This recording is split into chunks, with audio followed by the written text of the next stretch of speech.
Hello everyone, Radhe Radhe. आज हम फिर से बायोलॉजी के एक टॉपिक को डिस्कस करेंगे। इसमें मैंने कुछ एक्स्ट्रा क्वेश्चन भी ऐड किए हैं, लेकिन इसमें से सिर्फ वही क्वेश्चन ले रही हूँ जो एग्जाम में आने वाले होते हैं, अर्थात एग्जाम के लिए वेरी इंपॉर्टेंट क्वेश्चन।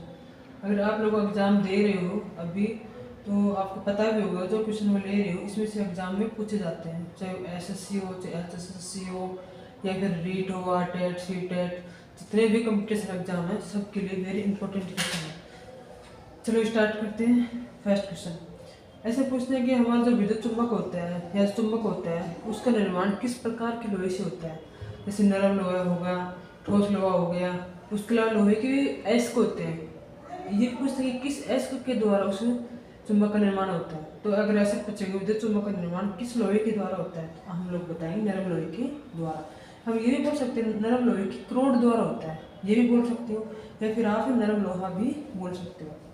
नेक्स्ट, विद्युत मोटर है, वो एक विद्युत मोटर है वो कैसे कन्वर्ट करती है, मतलब किसको किस में कन्वर्ट करती है, इससे ये क्वेश्चन पूछते हैं। या फिर ऐसे पूछेंगे विद्युत मोटर है वो किस सिद्धांत पे कार्य करती है। इससे दो क्वेश्चन बनते हैं।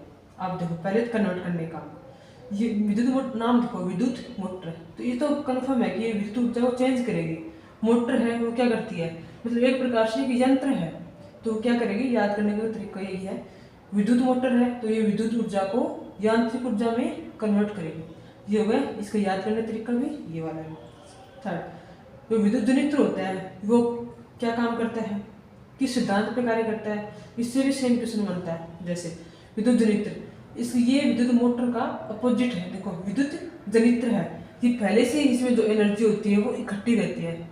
जैसे शादी वगैरह, पार्टी वगैरह में विद्युत जनित्र, या इसको जनरेटर भी बोलते हैं, हम बस में जनरेटर बोलते हैं, उसको लेके आते हैं। इसमें पहले से ही विद्युत ऊर्जा यांत्रिक ऊर्जा के रूप में रहती है, लेकिन जैसे हमें इसका यूज करना होता है तो ये क्या करता है, यांत्रिक ऊर्जा को विद्युत ऊर्जा में कन्वर्ट कर देता है। अब ये किस सिद्धांत पर कार्य करता है, तो ये विद्युत चुंबकीय प्रेरण के सिद्धांत पे कार्य करता है। अब ये इससे एक क्वेश्चन और बनता है, जो विद्युत चुंबकीय प्रेरण है वो किस वैज्ञानिक के द्वारा दिया गया, इसको हम बोलेंगे माइकल फैराडे के द्वारा। अब ये पूछते हैं कि जो घरों में जो लाइट आती है वो कितने हर्ट्ज की आती है, कौन सी धारा के रूप में आती है, और कितने इसका वोल्टेज होता है। तो घरों में जो धारा आती है वो प्रत्यावर्ती धारा के रूप में आती है। 220 इसका वोल्ट होता है और 50 हर्ट्ज इसकी आवृत्ति या फ्रीक्वेंसी होती है। अब जो हमारे घरों में लाइट आती है उसमें 3 तार होते हैं। अब ये पूछ लेते हैं कौन सा तार क्या कार्य करता है। फर्स्ट, जो लाल तार होता है विद्युत में तार होता है, अर्थात इसमें क्या होती है, इलेक्ट्रिसिटी आती है। देखिए जैसे हम तारों को टच करते हैं तो हमारे करंट महसूस होता है, करंट आता है, वो जो हमारा तो लाल तार इसी की वजह से आता है। सेकंड, काला तार, ये उदासीन होता है, इसमें कोई करंट नहीं होता है। थर्ड होता है हरा, ये होता है, इसको बोलते हैं भू संपर्क तार, या पहले के टाइम पे हम इसको अर्थिंग बोलते थे, एक तरीके का ये अर्थिंग है। अब ये पूछे कि अर्थिंग किस लिए यूज करते हैं। कभी भी ऐसे बोलते हैं कि हाई वोल्टेज की लाइट आ गई तो जो हमारे करंट लग गया है या जो हमारे इंस्ट्रूमेंट वगैरह हैं वो सभी जल गए, तो उन सबको बचाने के लिए एक तरीके से ये भू संपर्क तार का यूज किया जाता है, ताकि जो एक्स्ट्रा एनर्जी आती है वो भू संपर्क तार के द्वारा न्यूट्रलाइज की जाती है, इसलिए भू संपर्क तार का यूज करते हैं। थर्ड, और विद्युत धारा उत्पन्न करने की युक्ति क्या है, ये है जनित्र। ये क्वेश्चन एग्जाम में एज इट इज पूछा गया है, तो ये क्वेश्चन है, ये 10th क्लास की बोर्ड में पूछा गया है। विद्युत धारा उत्पन्न करने की युक्ति का नाम क्या है, इसमें 4 ऑप्शन दे रखे थे, इसका डायरेक्ट आंसर है विद्युत जनित्र। ये हमने पहले भी इसमें भी पढ़ा है। विद्युत जनित्र क्या करता है, विद्युत धारा यांत्रिक ऊर्जा को विद्युत ऊर्जा में कन्वर्ट करता है। तो सेम क्वेश्चन यही है, मैं थोड़ा सा घुमा के पूछा है। अब लघुपथन के समय परिपथ में विद्युत धारा का मान बहुत अधिक बढ़ जाता है। और लघुपथन क्या होता है, जैसे हाई वोल्टेज की लाइट आती है तो अचानक से हमारे इंस्ट्रूमेंट वगैरह जल जाते हैं, या फिर उसके अलावा हमारे फ्यूज है वो नीचे गिर जाता है, टूट गिर जाता है, इसको बोलते हैं लघुपथन। अचानक से लाइट का अधिक या कम होना वो होता है। अब गैल्वेनोमीटर, जिस तरीके से हमारा टेस्टर होता है उससे हम ये चेक करते हैं कि इस वायर में लाइट है, करंट है या नहीं है, उसी तरीके का एक यंत्र होता है, इसको बोलते हैं गैल्वेनोमीटर। इसके द्वारा क्या करते हैं, विद्युत धारा की उपस्थिति का नॉलेज हमें पता चलता है कि इस वायर में विद्युत धारा है या नहीं है। एक तरीके से करंट का इसी यंत्र के द्वारा ज्ञात करते हैं कि इस वायर में करंट उपस्थित है या नहीं है। आगे विद्युत चुम्बकीय प्रेरण तथा विद्युत अपघटन के नियम, जो मैं पहले बता चुकी हूँ वाला, ये माइकल फैराडे। विद्युत अपघटन के नियम, ये वाला भी और ये वाला भी, दोनों इंपोर्टेंट हैं, दोनों एग्जाम में पूछे जा चुके हैं। अब किसी वस्तु को देखने की न्यूनतम दूरी कितनी होनी चाहिए, इसका मतलब ये है कि हमारी कुछ स्वस्थ आँखें होती हैं, किसी भी वस्तु की जो निकटतम दूरी, जिस वस्तु को हम साफ बिल्कुल देख सकते हैं, उसकी न्यूनतम दूरी कितनी होनी चाहिए, वो होती है 25 सेंटीमीटर। ये क्वेश्चन एग्जाम में बहुत बार पूछा गया। अब इसमें ये दे देते कि कंफ्यूज करने के लिए 25 सेंटीमीटर, 25 मीटर, 25 किलोमीटर, इस तरीके से डाइवर्ट कर देते हैं। याद रखना है 25 सेंटीमीटर। आगे नेक्स्ट इंपोर्टेंट क्वेश्चन, दृष्टि दोष। अब ये नहीं पूछेंगे दोष कितने प्रकार के होते हैं, इसी क्वेश्चन ये पूछते हैं कि जो निकट दृष्टि दोष है उसमें व्यक्ति को किस टाइप का दोष होता है। तो इसमें क्या होता है, इसका अपोजिट होता है। याद करने का तरीका भी बताती हूँ। इसे नाम क्या है, निकट दृष्टि दोष। निकट मतलब पास, इसका मतलब क्या है, उसको पास का तो दिखाई देगा लेकिन दूर का दिखाई नहीं देगा। अपोजिट नाम याद रखो। जैसे निकट दोष है, इसमें दूर का दिखाई नहीं देगा, पास का दिखाई देगा। इस दोष को दूर करने के लिए किसका यूज करते हैं, इसका यूज करते हैं अवतल लेंस। ये भी बताऊंगा आपको, देखो आगे। अब दूर या इसको दीर्घ भी बोलते हैं, दूर दृष्टि दोष या दीर्घ दृष्टि दोष।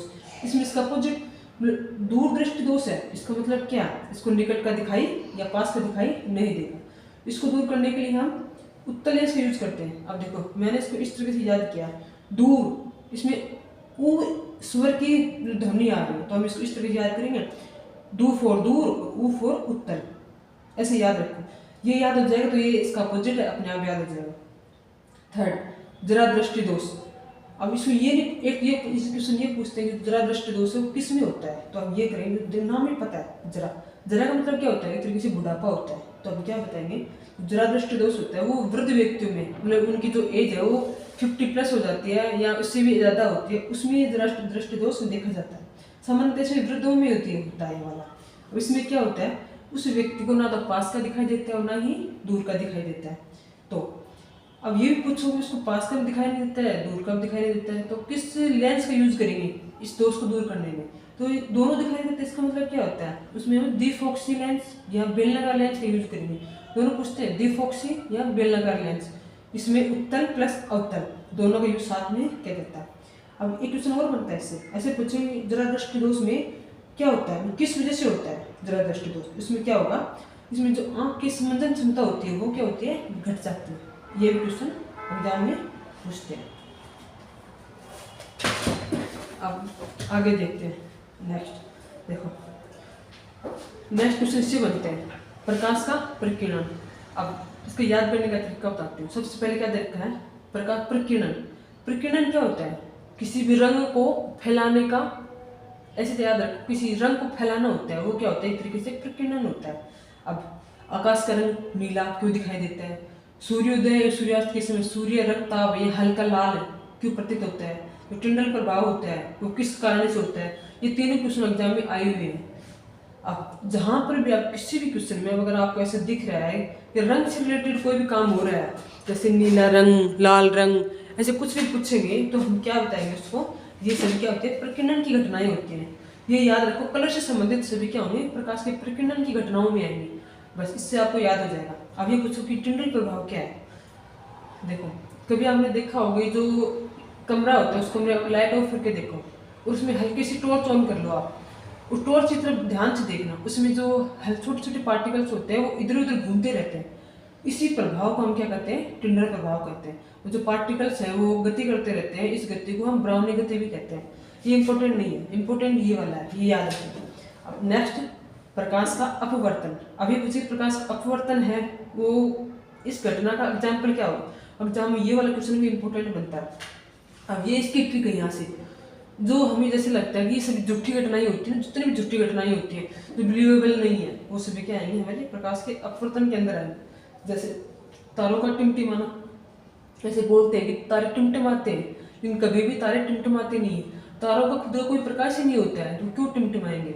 ये सूर्य के प्रकाश से ही हमें क्या होते हैं, ये टिमटिमाते हुए दिखाई देते हैं, इनका कोई खुद का प्रकाश नहीं होता है। और जो तारा जितना अधिक चमकता है ये उतने ही उसकी क्या होता है, उसका खुद का, ये सूर्य के प्रकाश के उपस्थिति में ये चमकते हैं। अब अग्रिम तथा विलंबित सूर्योदय सूर्यास्त के बीच का अंतर 2 मिनट ये तो कन्फर्म है कि सूर्योदय और जो सूर्यास्त होता है वास्तविकता से इनके बीच का अंतर है 2 मिनट होता है। अर्थात ये कि मान लो हमें ऐसे प्रतीत हो रहा है, लग रहा है कि सूर्योदय हो गया, लेकिन एक्चुअली में होता नहीं है।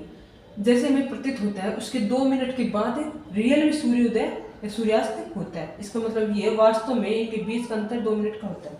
2 मिनट का याद रखो, कोई बात नहीं, बस ये याद रखो अग्रिम तथा विलंबित सूर्योदय ये किस घटना का एग्जाम्पल है, ये अपवर्तन का है, ये भी झूठी घटना है। उसके लिए ऐसे ही पूछ लेते हैं, जैसे गिलास है, गिलास में हमने कोइन डाल दिया, अब वो कोइन है हमें उठा हुआ दिखाई देता है, ये रियल में उठा हुआ नहीं होता है, ये हमेशा प्रतीत होता है कि उठा हुआ है।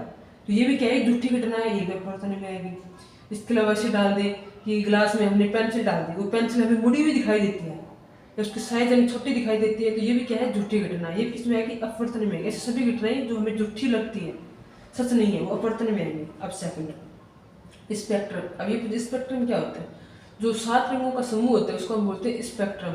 जैसे इसका प्राकृतिक एग्जाम्पल देखें तो बारिश के टाइम जो इंद्रधनुष होता है वो इसका प्राकृतिक एग्जाम्पल है स्पेक्ट्रम का। अब जो स्पेक्ट्रम में कितने कलर होते हैं तो याद करने का है विबग्योर। इसमें कितने कलर हो गए, विबग्योर। और भी है इसका तरीका, लेकिन मैं इसी तरीके से जान करते हैं। जैसे विबग्योर हो गया, वी वायलेट बैंगनी, ई इंडिगो जामुनी, बी ब्लू नीला, जी ग्रीन हरा, वाई येलो पीला, ऑरेंज, ओ फॉर ऑरेंज नारंगी, और आर फॉर रेड लाल। ये इसके कलर हो गए सारे। अब आगे देखो, आंखों से रिलेटेड बीमारी है मोतियाबिंद। पहले इस बीमारी का कोई सॉल्यूशन नहीं था, लेकिन अभी इसका सॉल्यूशन भी है। अब ये पूछे कि बीमारी होती है किस वजह से होती है, ये है इम्पोर्टेंट ये वाला। इसमें हमारे जो आंखों का जो लेंस होता है वो धुंधिया या फिर धुंधला हो जाता है, मतलब हल्का हल्का हमें व्हाइट दिखने लग जाता है, ये मोतियाबिंद है, इसको हम बोलेंगे मोतियाबिंद। अब है ये पूछे कि हमारे जो आंखों में पुतलियाँ होती हैं उनकी जो साइज होती है उसको कंट्रोल कौन करता है, उसको कंट्रोल करने वाला होता है परितारिका। अर्थात देखो कभी ऐसा होता है कि हमारे आंखों के सामने जो लाइट है अचानक से फुल हो जाती है, तो हमारी आंखें अपने आप ही बंद होने लगती हैं। तो आंखों की जो साइज है, हमें आंखों को कितना खोलना चाहिए कि हमारे आंखों के अंदर के पार्ट को डैमेज, कुछ भी डैमेज नहीं हो, उसके लिए कौन कंट्रोल करता है, उसको बोलते हैं परितारिका। अब सेकंड पुतली क्या है, अभी जो मैंने आपको बताया वही वाला ही है, कितने प्रकाश को हमारे आंखों के अंदर जाना चाहिए और कितने को नहीं जाना चाहिए, ये कौन निर्धारित करता है, आंखों की पुतली। अर्थात अगर ज्यादा प्रकाश आए तो हमारी आंखें अपने आप ही बंद होने लग जाती हैं, ये कौन कंट्रोल करता है, पुतली करती है। अब एक क्वेश्चन ये एग्जाम में बहुत बार पूछते हैं, ये वाला भी, हमारी आंख एक प्रकार से क्या है, हमारी आंख एक प्रकार से कैमरा है, कैमरे की तरह कार्य करती है हमारी आंख। अब ये पूछे कि इसका जो प्रतिबिंब है वो किस तरीके का बनता है। अब हमें तो ऐसा लगता है कि आंख जो प्रतिबिंब बन रहा है वो हमें वस्तु सीधी दिखाई देती है, तो इसका मतलब क्या है, इसका प्रतिबिंब सीधा ही बनेगा और वास्तविक तो बनेगा ही साथ में। लेकिन गलती यही हो जाती है, हमारी आंख के अंदर जो प्रतिबिंब बनता है वो हमेशा उल्टा बनता है और वास्तविक बनता है, उल्टा बनता है और वास्तविक बनता है, लेकिन हमें तो वस्तु सीधी दिखाई देती है। क्यों, बस प्रतिबिंब तो उल्टा बनेगा, लेकिन हमारे मस्तिष्क के द्वारा हम उस वस्तु को सीधा देखना चाहते हैं, तो हमारा मस्तिष्क से हमें इतनी पावर, इस तरीके की पावर जनरेट करता है कि हमें वो वस्तु हमें वो सीधी दिखाई देने लग जाती है। अब ये पूछे कि मानव की आंख का कौन सा भाग दान किया जाता है, अर्थात कोई भी अपनी आंख डोनेट करना चाहता है तो कभी वो अपनी पूरी आंख डोनेट नहीं करता है, आंख का एक पार्ट जिसका नाम है कॉर्निया, इसी को बोलते हैं स्वच्छखंडन, ये आंख का भाग दान किया जाता है। आज हम इतना ही टॉपिक करेंगे। अगर आप सबको इससे रिलेटेड कुछ डिटेल में वीडियो चाहिए तो आप प्लीज़ मेरे चैनल को सब्सक्राइब करिए, लाइक करिए और कमेंट करें, मैं इससे रिलेटेड बड़ी वाली वीडियो भी बना दूँगी। कल हम नेक्स्ट टॉपिक स्टार्ट करेंगे। Thank you.